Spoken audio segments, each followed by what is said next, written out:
Assalamualaikum warahmatullahi wabarakatuh. Alhamdulillah, kita berjumpa lagi dalam pembelajaran online geografi kelas 12. Pada pertemuan yang ke-12 ini, Jumat tanggal 13 November tahun 2020, semoga kalian semua dalam keadaan sehat dan tetap semangat untuk belajar dari rumah. Pada pertemuan ini kita akan membahas mengenai dampak perkembangan kota terhadap masyarakat desa dan kota. Sebelumnya, apa itu perkembangan? Perkembangan adalah suatu proses menuju kematangan. Jadi sesuatu yang sudah ada diproses, dibangun, ditingkatkan untuk menjadi lebih baik. Itu adalah perkembangan. Perkembangan kota tahapannya, perkembangan fisik kota tahapannya itu ada 3. Yang pertama yaitu perkembangan inti kota. Jadi pusat kota itu ditingkatkan fisiknya, gedung-gedungnya semakin tinggi dan semakin banyak. Itu adalah perkembangan di pusat kota. Yang kedua, perkembangan formatif. Itu sekarang ditingkatkan jalur transportasinya, jalur komunikasinya, dan jalur perdagangannya. Maka kalau kita lihat Jakarta itu tanpa henti melakukan pembangunan, tujuannya adalah untuk perkembangan. Karena semakin banyak jumlah penduduknya, semakin banyak jumlah kendaraannya, sehingga jalur transportasinya harus ditambahi dan sistem transportasinya juga ditambahi dengan adanya MRT, dengan adanya kereta cepat dan sebagainya. Yang ketiga yaitu stadium modern. Jadi ini untuk meningkatkan pusat-pusat kegiatan yang lain. Jadi biasanya kalau ada pusat kota, wilayah di sekitarnya juga akan berkembang lebih pesat karena untuk pemukiman juga semakin mengarah ke luar karena di dalam kota sendiri sudah penuh. Contohnya Jakarta sebagai pusatnya, Bekasi, Tangerang itu semakin banyak penduduknya dan perumahannya. Itu adalah tahapan fisik kota. Yang selanjutnya adalah perkembangan bagi masyarakat kota. Jadi suatu perkembangan itu mempunyai 2 dampak. Dampak negatif dan dampak positif. Sekarang kita bahas dulu yang dampak negatif. Dampak negatif perkembangan suatu kota itu ada 5. Yang pertama yaitu persoalan perumahan. Jadi semakin kota berkembang, permasalahannya semakin banyak. Salah satunya adalah perumahan. Yang kedua, mobilitas penduduk yang tinggi karena kegiatannya beraneka ragam sehingga orang tuh wira-wiri gitu. Jadi apa yang terjadi? Kemacetannya tinggi.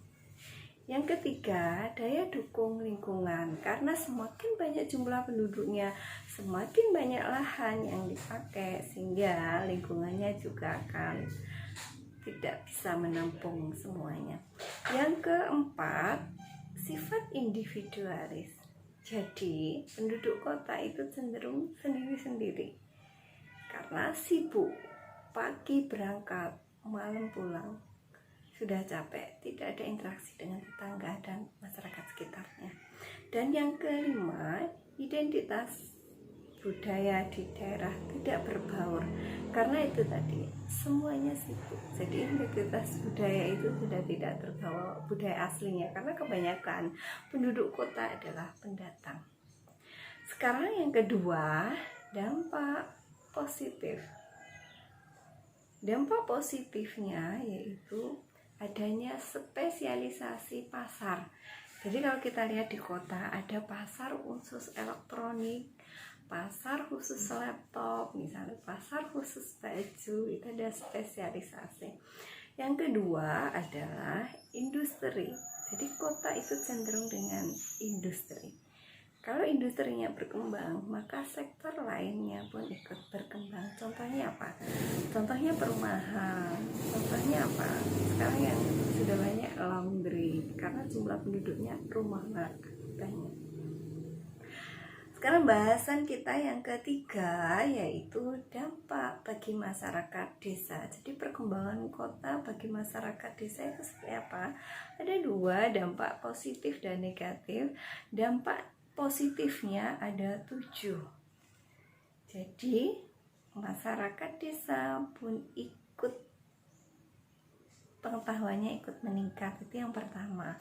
Yang kedua, perluasan jalur kota dan desa. Jadi karena intensitas keluar masuknya tinggi, akhirnya transportasinya juga ditingkatkan. Yang ketiga, teknologi. Tadinya orang desa telepon nggak ada, motor sangat sedikit, sekarang sudah menjamur di mana-mana. Itu kan adanya perkembangan kota. Yang ketiga adalah peningkatan produksi desa. Yang keempat, munculnya profesi dan spesialisasi baru. Jadi ada penawaran, misalnya kalau banyak industri jadi tukang pijat, jadi itu laundry tadi, jadi cleaning service dan sebagainya. Yang kelima, meningkatkan kegiatan wira swasta. Jadi menghasilkan produksi, karena jumlah penduduknya meningkat, konsentrasi desa tempat, maka produk berkualitas dari desa pun semakin banyak.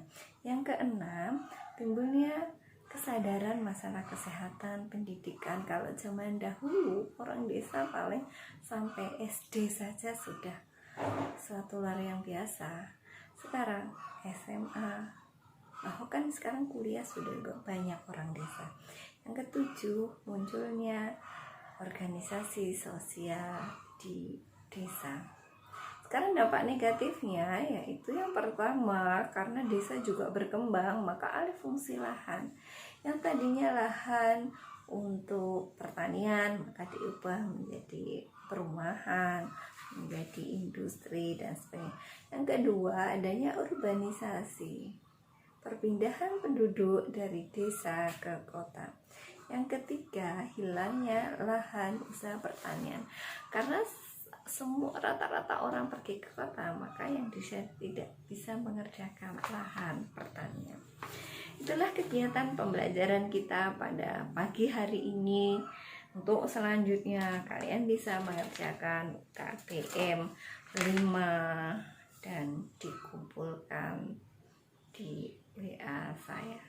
Demikian pembelajaran kita kali ini. Akhirul kalam. Assalamualaikum warahmatullahi wabarakatuh.